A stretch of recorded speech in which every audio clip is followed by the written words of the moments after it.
यशोमती मैया के नंद लाला। यशोदा ने और नंद महाराज ने बहुत प्रार्थनाएं की है प्रभु से।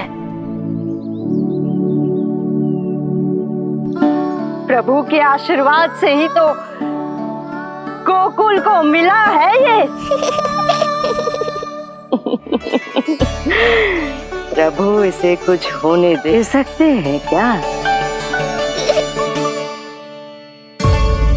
पर राक्षसी इसे अपने साथ लेकर गई थी, तो इसकी शुद्धि करनी पड़ेगी। शुद्धि? और राक्षसी के तन को अग्नि में डालना होगा।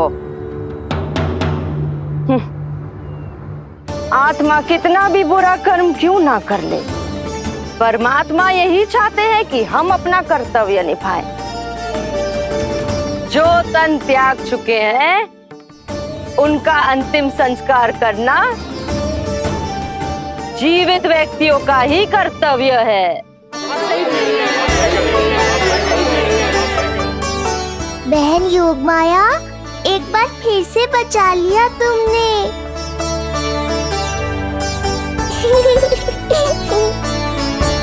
हम अभी अंतिम संस्कार की तैयारी करते हैं। यशोदा, हमें भी शुद्धिकरण में देर नहीं करनी चाहिए। गौशाला चलते हैं।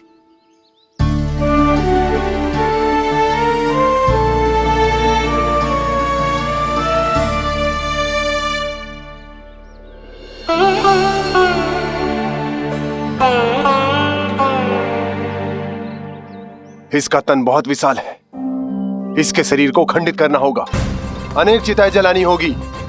आओ सब मिलकर हाथ लगाओ।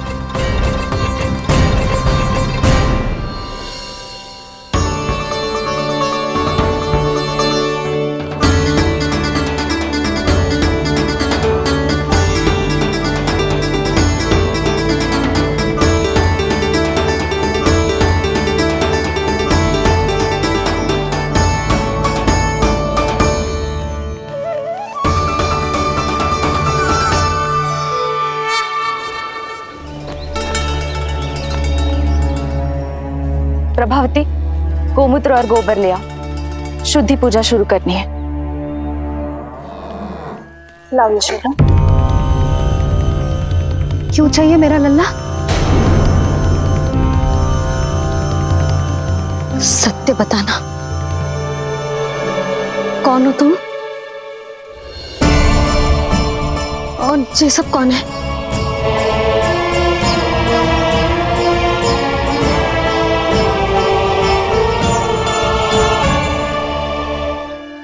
यशोदा, मैं रोहिणी जिज्जी और ये सब गोपियां तुम्हारी सखियां।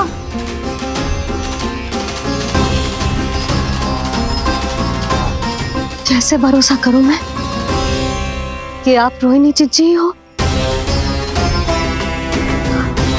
और ये सब मेरी सखियां ही हैं।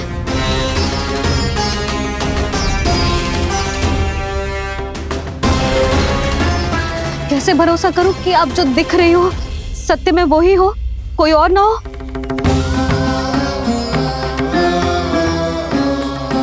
मेरे घर जो आई थी साक्षात देवी का रूप थी, किंतु वो चुड़ैल निकली, राक्षसी।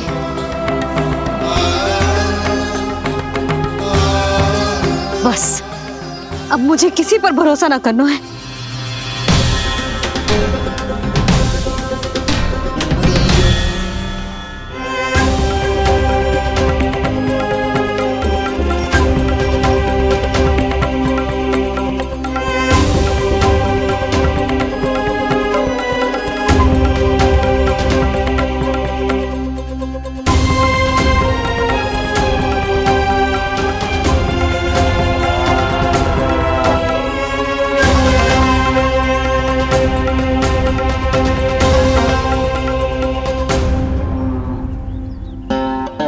नारायण की बहुत बहुत कृपा, हमारे लल्ला को कुछ ना हो।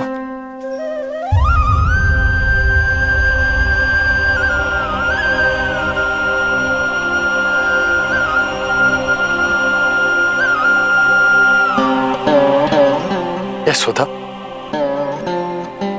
शुद्धि करना आवश्यक है।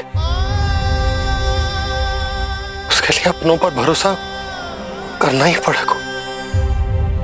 आपको पता भी है यहाँ क्या हुआ है ना? इसीलिए आप तो मत ही बोलो कि मुझे किस पर भरोसा करना है और किस पर ना।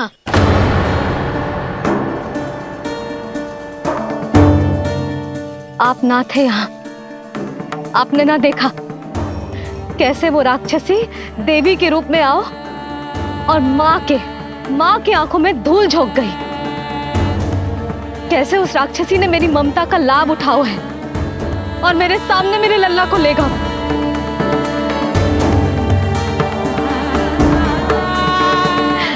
ये सब आपने ना देखा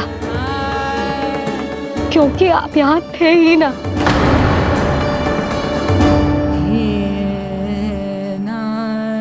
मैंने कही थी ना, मुझे आभास हो रहा है, मत जाओ। किंतु आपने क्या कही? चिंता ना करो जसोदा, अब देखो क्या होगा। उस नरभक्षी, उस राक्षसी ने मेरे लल्ला। यशोदा, यशोदा, मेरे लल्ला। यशोदा।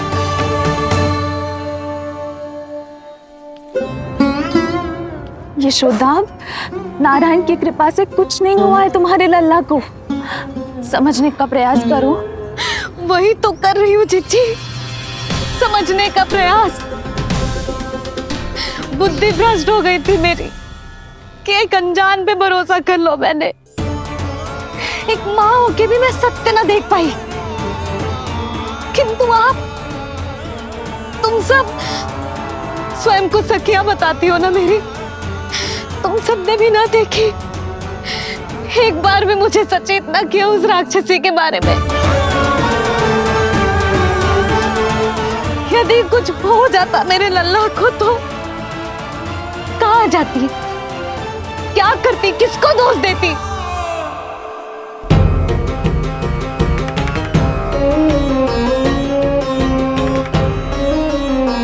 तुमने सत्य कहा यशोदा, ये हम सबका दोष है। हम सबसे त्रुटि हुई और हमारे नीलमणि के प्राण संकट में पड़ गए। किसी को दोष देने का कोई लाभ ना है। हमें अपनी त्रुटियों से सीखना होगा।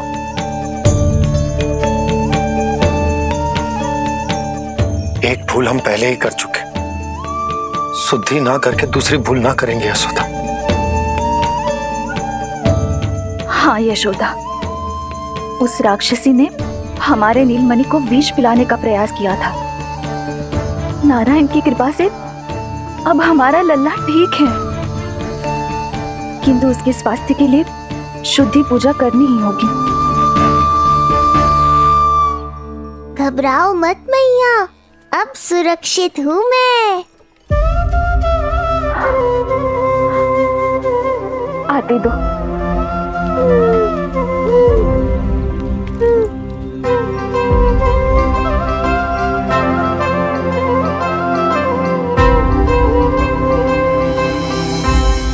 बहू के लिए इस घटना से उबरना आसान ना होगा।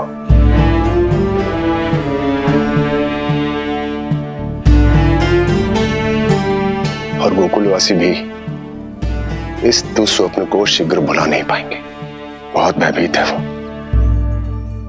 सामान्य मनुष्य के लिए राक्षसों से रक्षा संभव न है, पर प्रभु ने कर दी। अब साहस भी वही देंगे। चिंता मत करो बाबा, पूतना स्वयं सबका भय दूर करने में सहायता करेगी।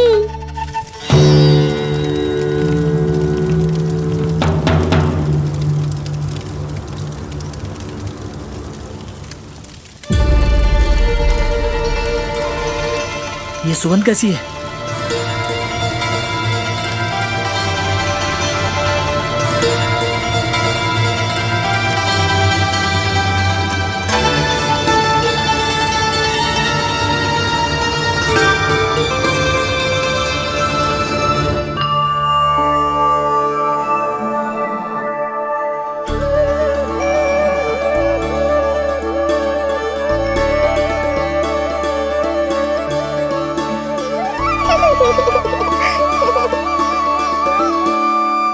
ये सुगंध कहां से आ रही है?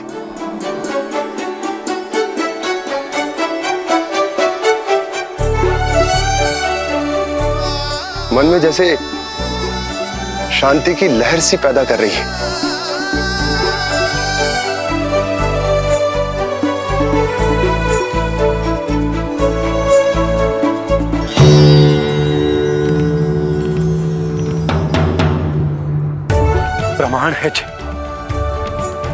प्रमाण है कि श्री हरि नारायण ने ही हमें संकट से बचाए हो। उनसे परम गति पाकर ही कोई इतना पवित्र हो सकता है कि उसकी चिता से भी सुगंध है। आप सही कह रहे हो बाबा। विष मिलाया तो क्या, दूध तो पिलाया था मुझे पूतना ने।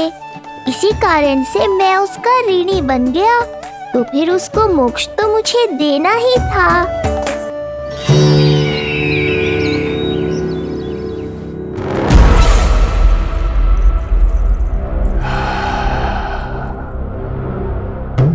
ये कोई साधारण सुगंध नहीं,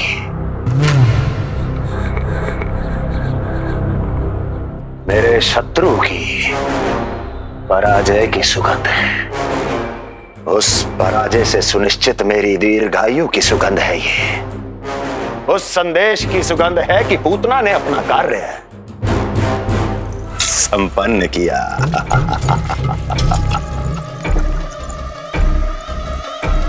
उस विष्णु पर मेरी विजय की सुगंध है ये।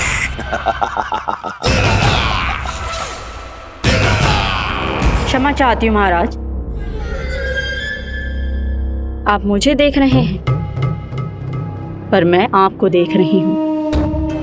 कहना क्या चाहती हो? यही कि इस समय जो आप देख रहे हैं वो मैं नहीं देख पा रही हूँ, और जो मैं देख रही हूँ वो आप नहीं देख पा रहे हैं। अर्थात किसी विषय पे मेरा दृष्टिकोण आपके दृष्टिकोण से भी भिन्न हो सकता है महाराज।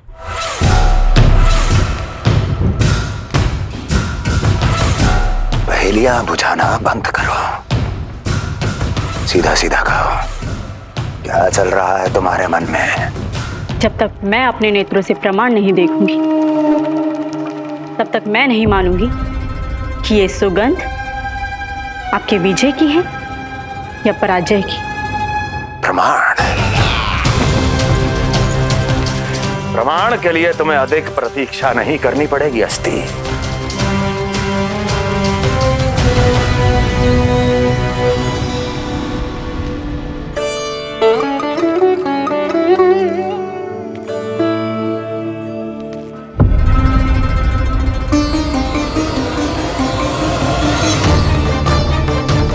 वसुदेव जी ने भेजा है मुझे आपके नीलमणि को दूध पिलाने के लिए। इससे मेरी गोद अपरिचित नहीं लगेगी, ऐसा अनुभव करेगा कि अपनी माँ की गोद में है। आप काजल ले आइए, अपने हाथों से टीका लगाऊंगी।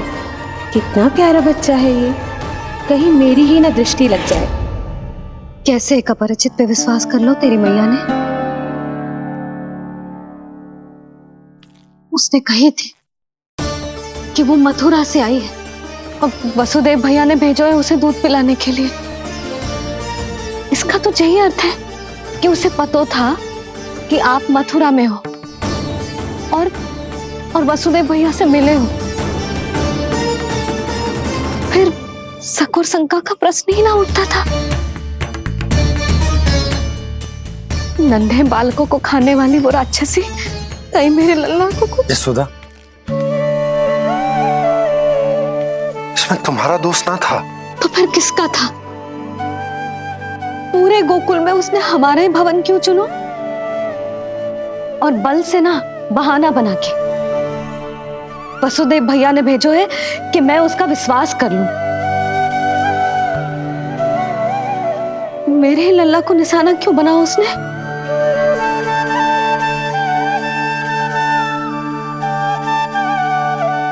कंस क्रोध में अपना मानसिक संतुलन खो बैठा है। पूतना नाम की अत्यंत भयानक राक्षसी को उन सभी बालकों की हत्या करने का आदेश दिया है जिनका जन्म पिछले 10 दिनों में हुआ है। बोलिए, मेरे लल्ला ने क्या बिगाड़ो था उसका? हाँ, क्या शत्रुता थी उसकी मेरे लल्ला से?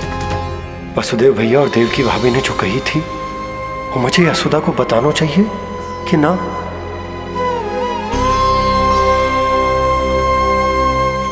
ना ना ना बाबा, बिल्कुल मत बताना। मैया को पता चला तो ये और भयभीत हो जाएंगी। रात दिन केवल मेरी चिंता और रक्षा में ही डूबी रहेंगी। क्या सोचने लगे आप? अवश्य ही आपको कुछ पता है जो आप बता ना रहे। बताइए, बताइए ना। आज तक कुछ ना छुपाया मैंने इससे, फिर आज कैसे? ना ना, मुझे बताना ही चाहिए। लो कर लो बात। अभी अभी तो पूतना के आघात से मैया बाहर आई है, आप फिर एक नया झटका देना चाहते हो? ऐसा मत करो बाबा।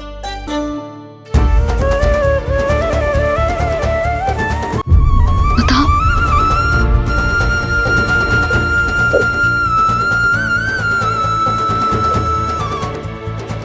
आज जब मैं कंस से मिलो तो उसने अच्छे से मेरा स्वागत करो। अब मुझे ही कुछ करना पड़ेगा।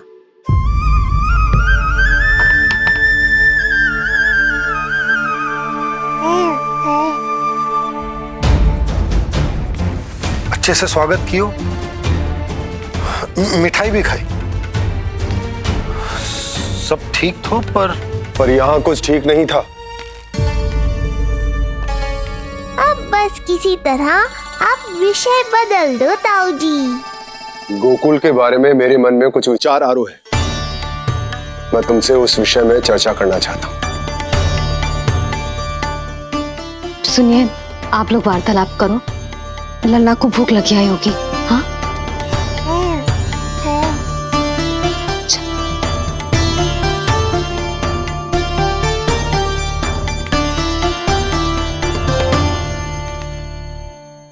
पता नहीं क्यों,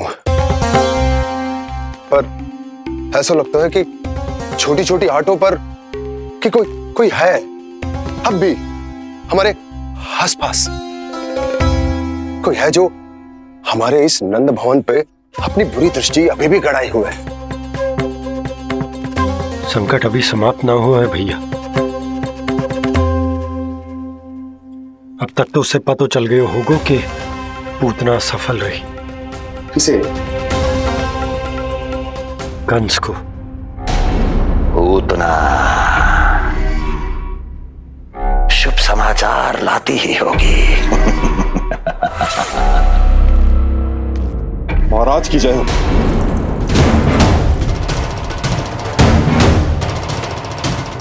देखा, समय भी कंस को प्रतीक्षा करवाने का दुस्साहस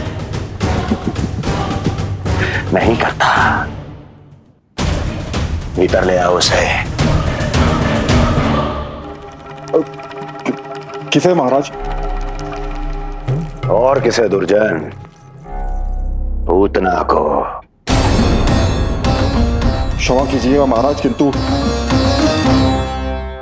वो नहीं रही।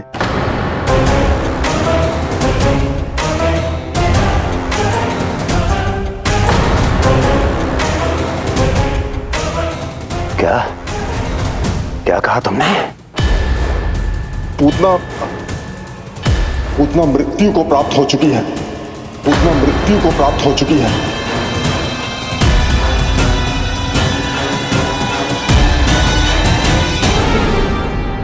पूतना की मृत्यु के समाचार सुनकर कंस क्रोध की अग्नि में जल उठे को।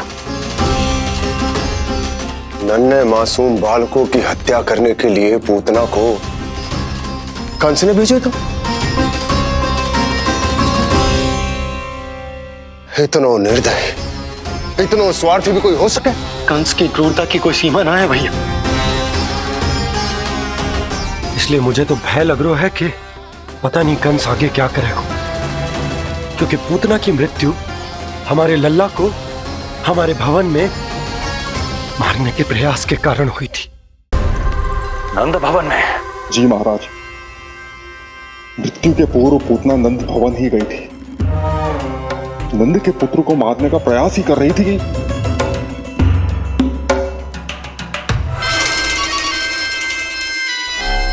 मुझे पुत्र हुआ। कब हुआ तुम्हारे पुत्र का जन्म? बस 7 दिन का हो गया महाराज हमारा लल्ला।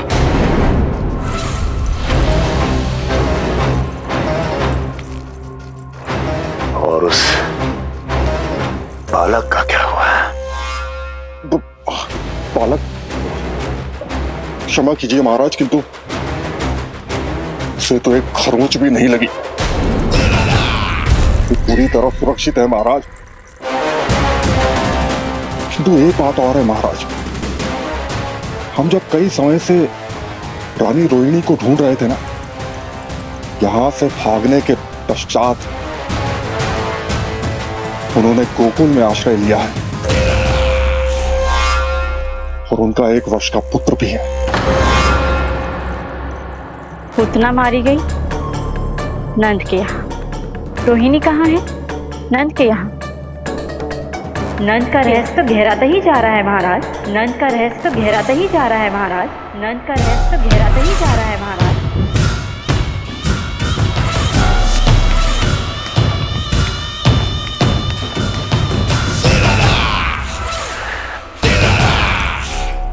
सब कुछ मेरे नेत्रों के सामने था, फिर भी चूक कैसे गया मैं?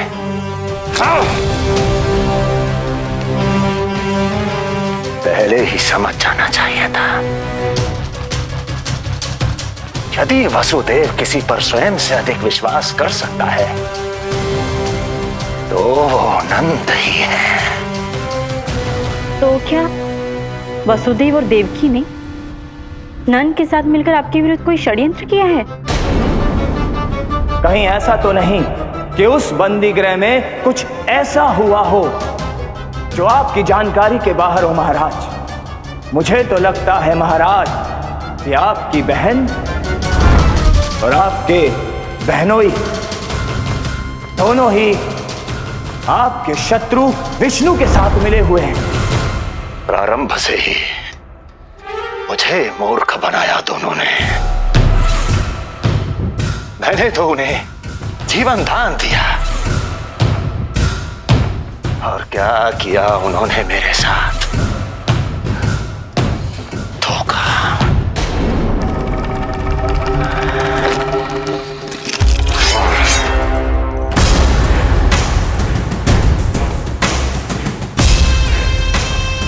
अब वो स्वयं बताएंगे कि क्या षड्यंत्र रचा है उन्होंने।